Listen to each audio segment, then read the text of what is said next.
오늘 말씀의 제목을 한번 같이 읽겠습니다. 시작. 입술에 파수꾼을 세우소서. 언젠가 말씀드린 기억이 있습니다만은 사실 이 제목이 제 평생의 기도 제목입니다. 왜 제가 이 기도 제목을 평생 하게 될까요? 늘 입술에 부족이 있음을 알기 때문입니다.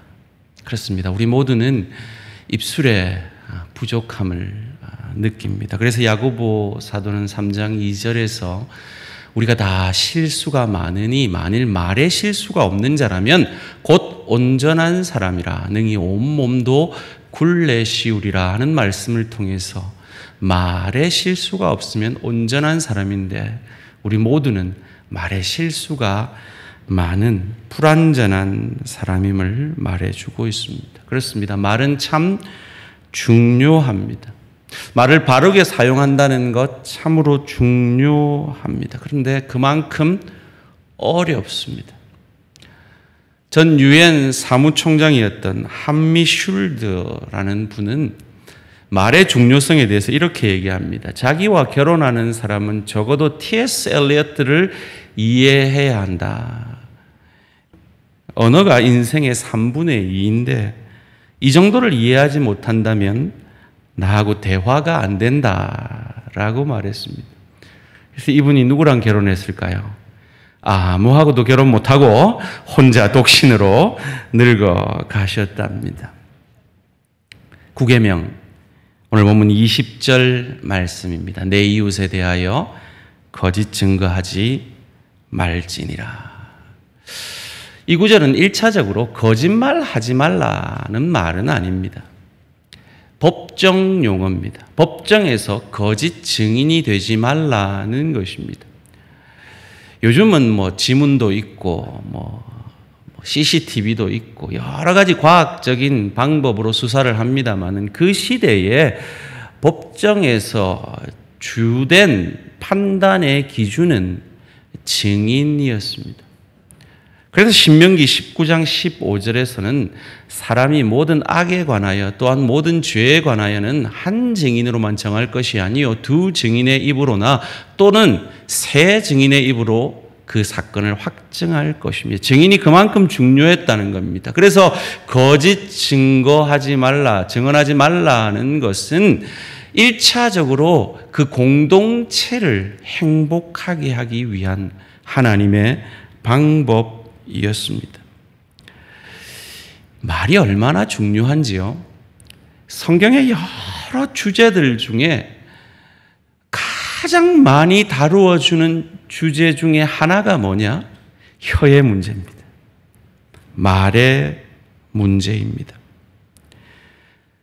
말 한마디가 사람을 죽일 수 있습니다. 거짓 증언이 법정에서 되어지면 사람을 죽일 수 있듯이 말이죠. 그래서 6계명 살인하지 말라와 똑같은 무게로 이 9계명을 다루어야 하는 것입니다.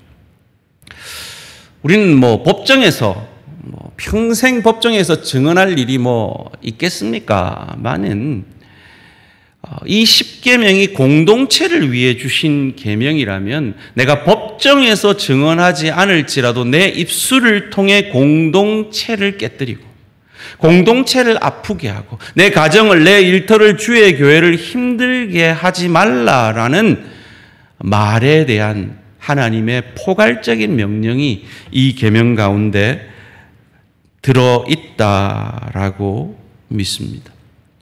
그래서 오늘 제목이 뭐라고요? 입술에 파수꾼을 세우소서. 입술에 파수꾼을 세우려면 첫째로 확실한 사실을 말하려 노력해야 합니다. 확실한 사실을 말하려 노력해야 합니다. 2002년에 매사추세츠 대학에 헬드먼 교수라는 분이 아주 재미난 실험을 했어요. 3개 조로 나누어서 한 조에 있는 사람들한테는 자기 소개를 하는데 호감이 되도록, 호감을 느끼도록 소개를 하라라고 요구를 했습니다. 두 번째 그룹에는 자기의 능력을 최대한 드러내도록 소개를 하라 그랬습니다. 세 번째 그룹에는 그냥 자기 소개를 하라 그랬습니다.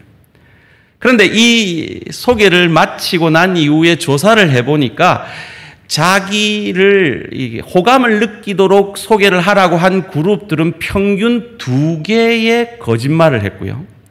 자기 능력이 드러나도록 하라라고 소개한 그룹은 평균 2.33개의 거짓말을 했고, 그냥 소개하라 했는데도 0.88개의 평균 거짓말을 했다는 거예요. 근데 놀라운 사실은 이들이 이것을 조사하기 전까지 그 누구도 자기가 거짓말을 했다라는 것을 깨닫지 못하면서 거짓말을 하고 있더라는 거예요. 이 조사를 통해서 우리가 뭘 알 수 있을까요? 사람이 자기도 모르게, 자기도 깨닫지 못하는 사이에 거짓말을 하고 거짓을 퍼뜨리고 있을지 모른다는 것입니다. 한국 사회에 새로운 신종어가 하나 생겼죠. 팩트 체크. 영어입니다. 팩트, 사실, 체크, 확인. 사실 확인이라는 신종어가 생겼습니다. 왜요? 이 한국 사회 가짜 뉴스가 너무 팽배한 거예요. 여러분도 모르게 여러분이 동의가 되어서 퍼나르는 그 카톡, 그 영상물들 가운데 얼마나 가짜 뉴스가 많은지 우리가 두렵고 떨림으로 기억해야 합니다. 저도 그런 경험이 있어요. 이 코로나 한참 막 두려움에 떨 때에 저희 누나가 저희한테 보냈는데 뭐 따뜻한 물을 마시면 뭐 코로나가 예방이 되고 뭐 이런 글이 있었던 것 같아요. 지금 제 기억으로. 그래서 너무 좋은 글이라 제가 우리 교육자들한테 탁 이게 나누었어요. 그랬더니 우리 교육자들이 다음날 목사님 그거 어제 뉴스에서 팩트 체크했는데 그거 아니라던데요 이러는 거예요. 나도 모르게 내가 확인하지 않은 그 사실을 그 유튜브라는 뉴스에 나왔다는 그 이유만으로 전파한다면 나는 거짓 증언을 하고 있는 자가 되어진다라는 것입니다. 제가 한국 와보니까요. 온 대한민국 국민이 다 탐정이 되어 계시더라고요. 이건 분명히 그래서 그럴 거야. 이거는 이런 음모가 있을 거야. 온갖 음모론이 난무하는데 참 이 불신의 사회가 너무너무 안타깝다라는 마음이 듭니다. 그래서 저는 가슴속에 늘 새기고 있는 아라비아 시가 하나 있어요. 이 아라비아 시에는 말을 하기 전에는 3가지 황금문을 통과해야 된다라고 말합니다. 첫째는 내가 하는 이 말이 진짜 사실인가? 둘째는 내가 이 말이 사실이더라도 지금 내가 그 말을 할 필요가 있는가? 셋째는 그것이 사실이고 필요할지라도 내가 친절하게 말하고 있는가? 여러분, 세상 사람들도 이렇게 사실을 사실대로 말하기 위해서 이런 시까지 지어가면서 노력하는데 진리이신, 길과 진리요 생명이신 예수 그리스도를 주로 모시고 있는 우리가 확실한 사실만을 얘기해야 하는 것은 어쩌면 너무나 당연하고 중요한 일이 아닐까요? 그런 의미에서 저와 여러분들이 우리 지금 한국 사회에 떠돌고 있는 그런 여러 가지 유튜브 영상이나 뉴스들에 대해서 사실이 확인되어지는, 확실히 사실로 확인되어지지 않은 것에 대해서는 섣부르게 전하거나 그것이 사실인 양 말하지 않아야 할 것입니다. 그리고 내가 혹 잘못된 뉴스를 전했다면 그것을 죄로 여길 수 있어야 합니다. 한국 사회가 참 많이 좋아졌지만 아직도 선진국에 비해서 그 문화 수준이 따라가지 못하는 한 가지가 있다면 그것은 정직의 문제인 것 같습니다. 거짓말에 대해서 지나치게 관용한 사회. 여러분 그거 아십니까? 미국 사회를 달탁 뒤집었던 그 클린턴 대통령이 그 여자 인턴과 부적절한 관계를 가졌던 그 사건에 클린턴 대통령이 탄핵 직전까지 갔거든요.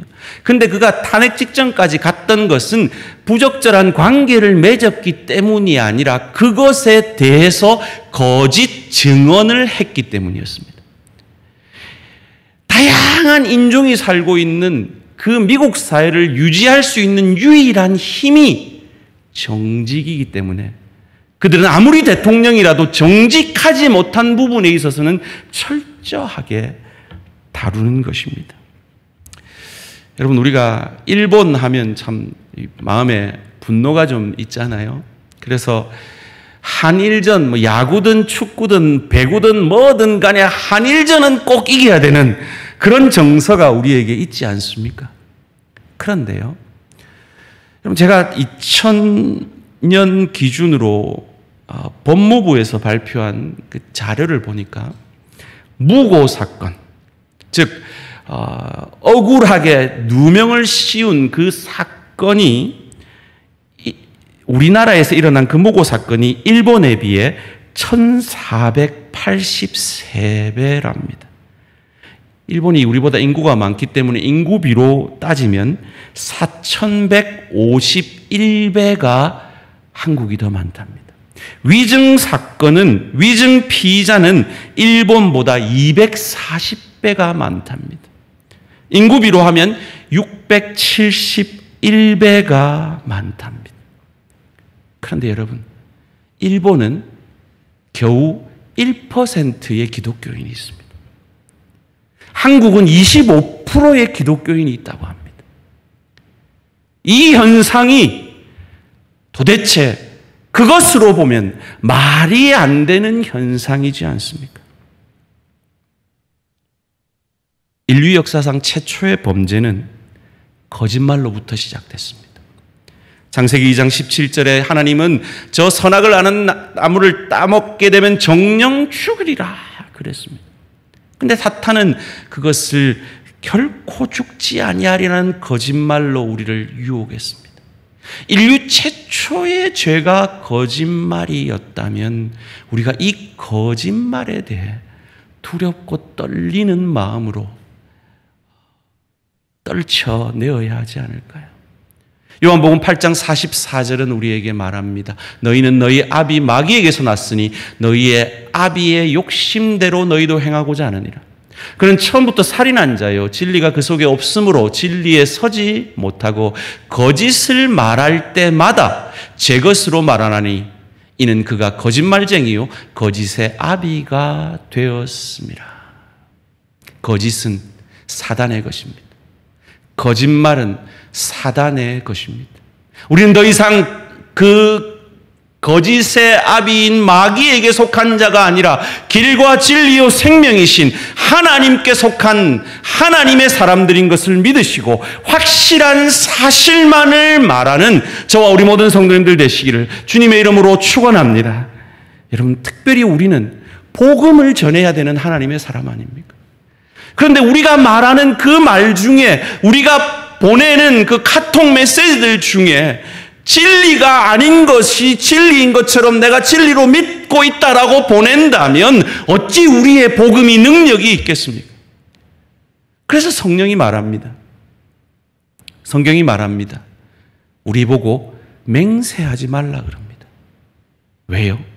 그리스도인들의 말은 맹세하지 않아도 믿어질 만큼 확실한 사실만 얘기해야 하는 것이기 때문입니다. 입술에 파수꾼을 세우심으로 확실한 사실만 얘기하는 저와 우리 모든 성도님들 되시기를 주님의 이름으로 축원합니다. 신명기 17장 7절은 말합니다. 이런 자를 죽이기 위하여는 증인이 먼저 그에게 손을 댄 후에 뭇 백성이 손을 댈지니라. 너는 이와 같이 하여 너희 중에서 악을 제할지니라. 내 한마디의 증언이 저 사람을 죽일 수도 있기에 그 죽일 수 있는 돌을 내가 먼저 던질 정도로 확실한 증언, 확실한 사실만을 말해야 한다라는 것입니다. 두 번째로, 입술에 파수꾼을 세우려면 덕이 되는 말을 하려 노력해야 합니다.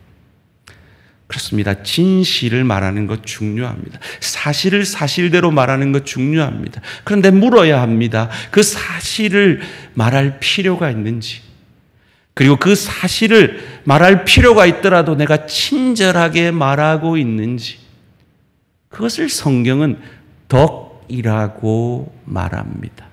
에베소서 4장 29절을 뜻을 생각하시면서 함께 읽습니다. 시작.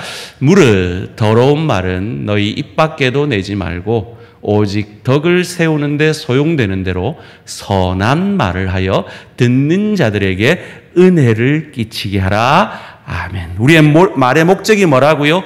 은혜를 끼치게 하는 겁니다. 사실만으로 충분하지 않다라는 겁니다. 사실 나는 그래 생각 안 하는데 아무개가 이라대. 내가 말 안 할라 했는데 아무개가 당신에 대해서 이래 말하대. 혹 그게 사실일 수 있습니다. 사실이 아니라면 정말 악한 거지만 사실일 수 있습니다. 그러나 그 사실을 그분에게 말할 필요가 있었을지, 그리고 그것을 말할 때 나는 진정 친절한 마음으로 사랑으로 했는지 물어보고 해야 우리는 거짓 증언하지 않는다라는 것입니다. 오랜만에 우리 표를 한번 같이 읽어볼까요? 시작. 지경을 넓혀 주소서. 아멘. 그렇습니다. 우리의 삶의 영향력의 대부분은 입술에 있습니다. 말에 있습니다. 언어의 영향력에 있습니다. 그래서 신앙이 좋은지 좋지 않은지가 가장 잘 드러나는 요소가 말입니다. 야고보서 1장 26절은 이렇게 말합니다. 누구든지 스스로 경건하다 생각하며 자기 혀를 제갈 물리지 아니하고 자기 마음을 속이면 이 사람의 경건은 뭐라? 헛것이라. 말이 그만큼 중요하다는 겁니다. 명의들은 사람의 혀만 보면 그 사람의 건강 상태를 안다 그러죠. 영적인 건강도 마찬가지인 것 같습니다. 여러분, 오늘 제목이 뭐였죠? 입술에 파수꾼을 세우소서. 이 고백이 누구 고백인지 혹시 아십니까? 다윗의 고백입니다. 여러분, 다윗은 언어의 마술사였습니다. 그 누구보다 믿음의 사람이었습니다. 그런 다윗이 자기 입술에 파수꾼을 세워달라고 기도하고 노래했다면 하물며 우리이겠습니까? 성령의 도우심을 구해야 합니다. 노력해야 합니다. 날마다 기도해야 합니다. 제가 왜 날마다 기도합니까? 제가 그만큼 부족하고 우리 모두는 조심하지 아니하면 말로 상처 줄 수 있고 실수하고 넘어뜨릴 수 있기 때문입니다. 제가 뉴욕에서 목회할 때 은혜 샘물교회 박은조 목사님이 샘물교회 심호하실 때 모셔서 집회를 하신 적이 있어요. 그래서 오가면서 많은 얘기를 나누고 교제를 나눴는데 이 박은조 목사님께 참 존경스러운 면을 하나 발견했어요. 그게 뭐냐 하면 이분은 저랑 제가 한참 후배잖아요. 그냥 막 대해도 되는데 그냥 말 한마디 한마디 하면서 자꾸 자기 말을 고치는 거예요. 그거 아닙니다. 그게 아니라 이겁니다. 제가 지난번에 그렇게 얘기한 거 잘못된 겁니다. 죄송합니다. 사과하면서 고치는 거예요. 뭡니까? 정직하려고 본인이 몸부림치는 거죠. 그 모습을 보면서 나도 참 저런 목회자가 되어야겠다라는 생각을 했었습니다. 사랑하는 성도님들, 사실을 사실대로 말해야 합니다. 그리고 사실이 사실이더라도 그것이 꼭 필요한지, 덕이 되는지를 묻고 말해야 합니다. 특별히 그러려면 세 번째로 반쪽짜리 진실을 말하지 않으려 노력해야 합니다. 반쪽짜리 진실을 말하지 않으려 노력해야 됩니다. 마귀라는 단어는 헬라어로 디아블로스라는 단어입니다. 중상자, 비방자, 입이 험한 자. 이 중상에 대한 억울하게 다른 사람들에게 누명을 씌우고 남는 얘기를 다른 사람에 대해서 하는 이 일에 대해서 어거스틴은 입으로 행하는 살인이라고 말했습니다. 그도 그럴 것이 우리가 사랑하는 예수님, 우리가 존경하는 바울, 사도 요한, 세례 요한, 그 모든 사람들이 다 이 중상으로 인해 죽임을 당했습니다. 뱀의 혀가 양갈래잖아요. 사단은 이 중상으로 사람을 상하게 하는 존재이기 때문입니다. 요한복음 2장 19절에서 예수님은 이렇게 말씀하셨습니다. 예수께서 대답하여 이르시되 너희가 이 성전을 헐라 내가 사흘 동안에 일으키리라. 분명히 말씀하셨습니다. 이렇게. 그러나 이건 은유입니다. 메타포입니다. 그것을 이어지는 본문 속에서 이렇게 예수님께서 가르쳐 주셨습니다. 21절 말씀에 그러나 예수는 성전된 자기 육체를 가르쳐 말씀하신 것이라. 그러니까 19절을 이해하려면 21절까지 같이 이해를 해야 확실한 진리가 되는 것이죠. 그런데 사람들은 그렇게 하지 않았습니다. 마태복음 21장 61절에 이르되 이 사람의 말이 내가 하나님의 성전을 헐고 사흘 동안에 지을 수 있다 하더라 하니 뒤에 것은 쏙 빼버리고 앞에 있는 half truth, 반쪽짜리 진리로 예수님을 고발하는 증인이 나온 겁니다. 그리고 예수님이 십자가에 달려서도 예수님을 이렇게 조롱합니다. 마태복음 27장 40절에서 이르되 성전을 헐고 사흘에 짓는 자요 내가 만일 하나님의 아들이여든 자기를 구원하고 십자가에서 내려오라 하며 분명히 예수님은 이 말을 했습니다. 그러나 이 말의 은유적인 표현은 자기 육체였습니다. 그런데 사람들은 뒤에 말한 것은 쏙 빼버리고 반쪽짜리 진리로 예수님을 고발해서 예수님을 죽게 했습니다. 이 반쪽짜리 진리를 말하는 것이 이토록 위험한 것입니다. 제자들도 마찬가지입니다. 요한복음 21장 18절에서 예수님은 말씀하십니다. 내가 진실로 진실로 내게 이르노니 내가 젊어서는 스스로 띠띠고 원하는 곳으로 다녔거니와 늙어서는 내 팔을 벌리리니 남이 내게 띠띠우고 원하지 아니하는 곳으로 데려가리라. 이 말에 베드로가 이렇게 이어지는 본문 가운데 묻습니다. 이에 베드로가 그를 보고 예수께 여짜오되 주님 이 사람은 요한은 어떻게 되겠사옵나이까? 예수께서 이르시되 내가 올 때까지 그를 머물게 하고자 할지라도 이게 핵심이 아닙니다. 뒤에 게 핵심입니다. 내게 무슨 상관이냐 너는 나를 따르라. 이 말이 핵심입니다. 그런데 제자들에게 귀에는 첫 번째 말한 이 반쪽짜리 진리가 꼽힙니다. 그래서 23절에 그들은 이렇게 이 말을 해석합니다. 이 말씀이 형제들에게 나가서 그 제자는 죽지 아니하겠다 하였으나. 놀랍지 않습니까, 여러분? 지금 이들은 부활하신 예수님을 만나고 있는 예수님과 3년 동안 동행했던 훈련받았던 제자들입니다.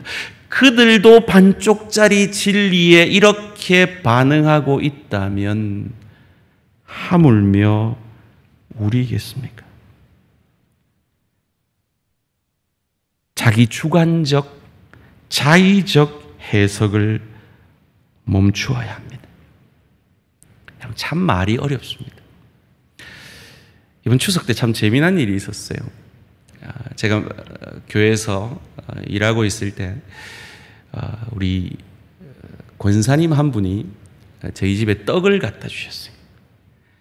근데 제가 이제 집에 돌아오니까 아이가 떡을 누가 가져왔대요. 누구더냐 했더니 이름이 김성희래요. 제가 우리 교인들 이름을 이제 거의 다 외웠는데 김성희라는 이름은 한 분도 없거든요. 이게 어떻게 된가 고민하다가 넘어갔어요. 어떻게 방법이 없죠. 근데 며칠 뒤에 진리를 알게 됐습니다. 우리 설승동 집사님을 만났는데 떡은 잘 드셨어요? 라고 안부를 묻는 거예요. 그때 제가 머리에 탁 스쳐 지나간 진리가 있습니다. 저희 딸이 김성이라고 말한 이유가 딱 그 이름을 들었을 때, 아, 이건 우리 외할머니 이름이구나 라고 인지를 한 거예요. 그리고 몇 시간 뒤에 그 외할머니 이름을 김성희라고 말해준 거예요. 근데 저희 장모님의 호적 이름은 김원자예요. 그런데 집에서 쓰시는 이름은 김성희예요. 김원자라 듣고 김성희로 말한 거예요. 언어가 이렇게, 말이 이렇게 어렵습니다. 별것 아닌 것 가지고 저는 그 가정에서 베푼 사랑을 전혀 모르고 지나갈 뻔 했습니다. 거기에 오해가 쌓일 수 있죠. 아이고, 목사님은 뭐 그럴 분들은 아니지만 내가 사랑을 베풀었는데 나한테 인사도 안 하시고 이럴 수 있잖아요. 물론 그럴 분들이 아니지만 말이라는 게 이렇게 어려운 겁니다.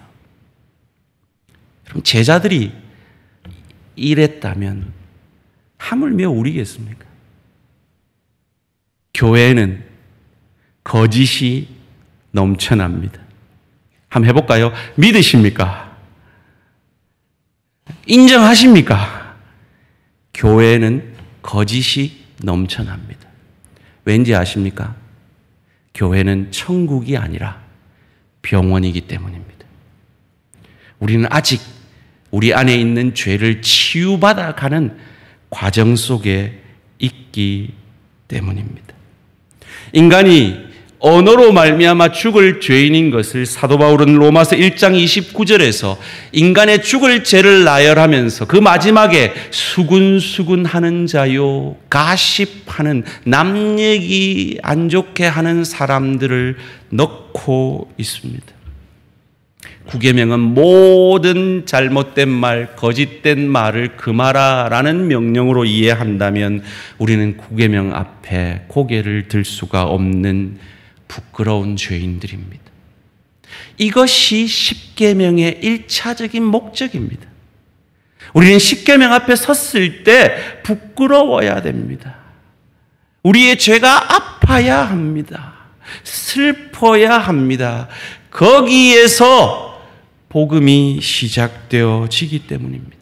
그래서 야고보 사도는 3장 6절에서 8절 말씀에 이렇게 얘기합니다. 혀는 곧 불이요 불의의 세계라. 혀는 우리 지체 중에서 온몸을 더럽히고 삶의 수레바퀴를 불사르나니 그 사르는 것이 지옥불에서 나느니라.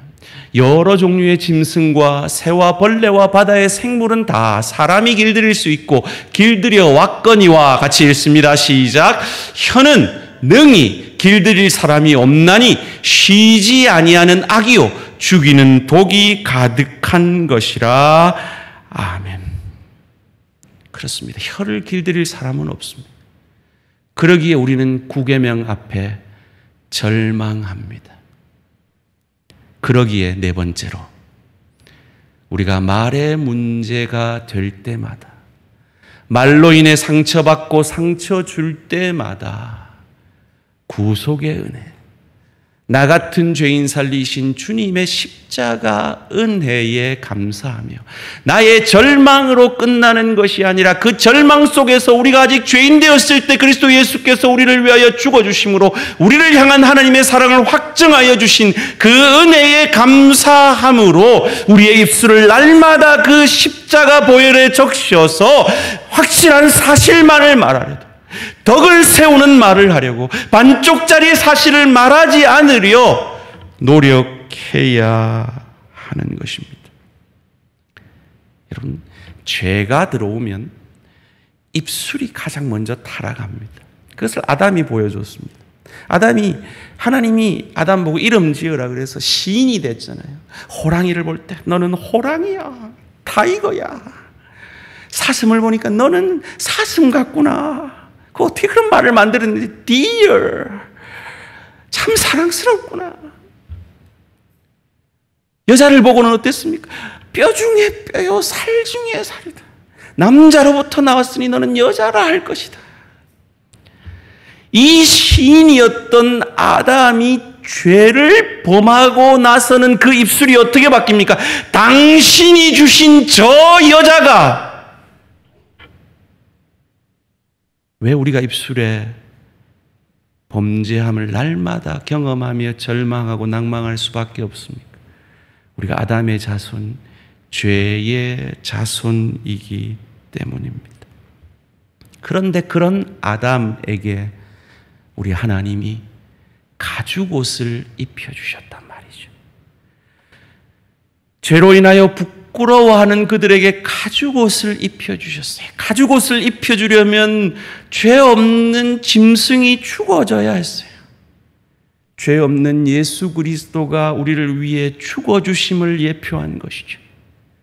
그 십자가 사랑으로 날마다 입술에 범죄하는 저와 여러분을 구원해 주셨으니 그 구원의 은혜에 감사함으로 그 십자가 보혈의 날마다 우리의 입술을 적셔서 확실한 사실만 말하려고, 덕이 되는 말만 하려고 반쪽짜리 진실은 떨쳐버리려 노력해야 하는 것입니다.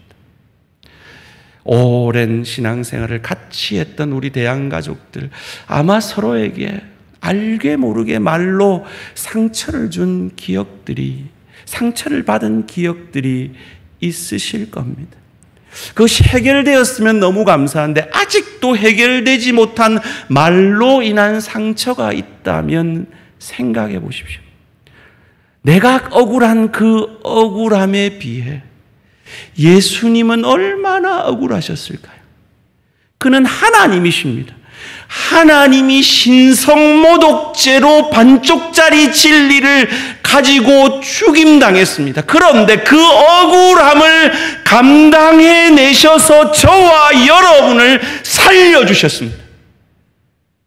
우리가 그 억울한 말을 듣고 상처를 입었을 때 그 상처 속에서 십자가 구속의 은혜로 그 상처에 십자가 은혜를 발라서 내게 상처 준 그 사람을 품어낼 수 있다면, 용서해낼 수 있다면 그것은 저주가 아니라 예수 닮아가는 천국을 누리고 즐길 수 있는 실력자 되는, 인격자 되는 축복의 시간일 것입니다.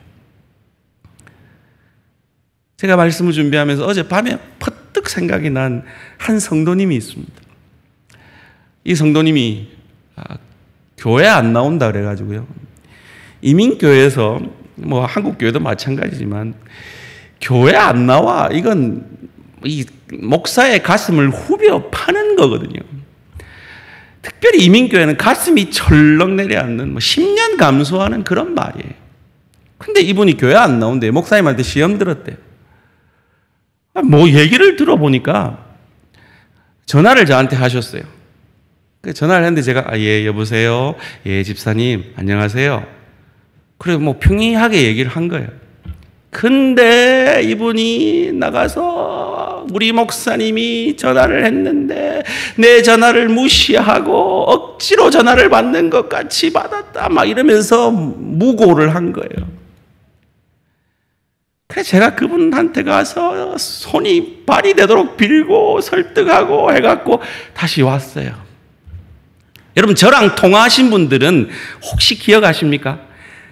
제가 여러분하고 통화할 때 저도 모르게 톤이 올라갑니다. 예, 여보세요. 예, 집사님, 안녕하세요. 권사님. 기억하실 겁니다. 이때부터 생긴 저의 버릇입니다. 억울하죠. 그런데 그 억울함을, 저분이 저렇게 생각할 수도 있겠구나. 앞으로는 내가 저분 전화를 더 기쁘게, 더 높은 톤으로, 더 반갑게 받아야지라고 승화시킬 수 있으면 그 아픔이 우리에게 그리스도 닮아가는 기회가 되어질 수 있을 줄 믿습니다. 그 믿음을 가지고 에베소서 4장 25절 함께 읽겠습니다. 시작. 그런즉 거짓을 버리고 각각 그 이웃과 더불어 참된 것을 말하라. 이는 우리가 서로 지체가 됨이라. 여러분의 이해를 위해서 제가 자학을 한번 해보겠습니다. 제 손으로 제 머리를 때리겠습니다. 1부 때는 살살 때리는데 2부 때는 좀 실감나게 세게 때린다. 우리가 사실이 아닌 것을 말할 때 내 지체가 아픕니다. 우리가 덕이 되지 않는 말을 할 때, 저 사람이 아픈 게 아닙니다. 내 지체가 아픕니다. 우리가 반쪽짜리 진리를 말할 때 내 지체가 아픕니다. 힘들죠. 어렵죠. 바른 말하는 것, 사실만 말하는 것도 어려운데 덕이 되게 말하는 것, 반쪽짜리 진리를 구별하는 것 어렵죠. 그런데 해야 됩니다. 그것이 하나님의 뜻입니다. 순교자라는 말은 마르투스라는 뜻입니다. 이 마르투스라는 순교자라는 말에서 증인이라는 말이 나왔어요. 왜 우리가 바른 증인 되어야 됩니까? 오직 성령이 너희에게 임하시면 너희가 권능을 받고 예루살렘과 온 유대와 사마리아와 땅끝까지 이르러 내 증인이 되리라. 우리는 될 것입니다. 되어야 합니다. 되고야 말게 만드실 것입니다. 그러기에 우리의 입술에 파수꾼을 세워야 합니다. 사랑하는 성도님들, 혹 누군가의 모함으로 중상으로 상처 입은 적이 있으십니까? 혹 누군가에게 중상함으로 상처 준 기억이 있으십니까? 그분에게 다가가 사과하실 용기는 없으십니까? 혹 누군가의 반쪽짜리 진리를 들을 때에 나도 그렇지 아니한가 우리는 우리 자신을 돌아보아야 합니다. 수근수근하는 사람, 뒷담화하는 사람과의 교제를 자제해야 합니다. 그런 얘기를 들을 때 혹 나도 모르게 그런 말을 하고 있지는 않은지, 나도 모르게 나를 돋보이게 하기 위해서 거짓을 말하고 있지 않은지 두렵고 떨림으로 우리 자신을 돌아보아야 합니다. 무엇보다 억울한 말을 들을 때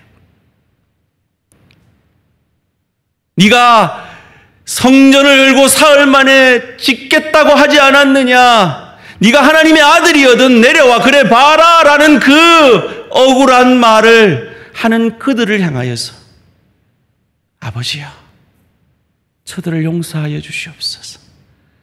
저들은 저들이 하는 일을 알지 못하나이다 고백하신 그 주님의 고백이 우리의 것이 되어지는 믿음의 축복이 우리 모든 성도님들에게 있어지기를 주님의 이름으로 축원합니다.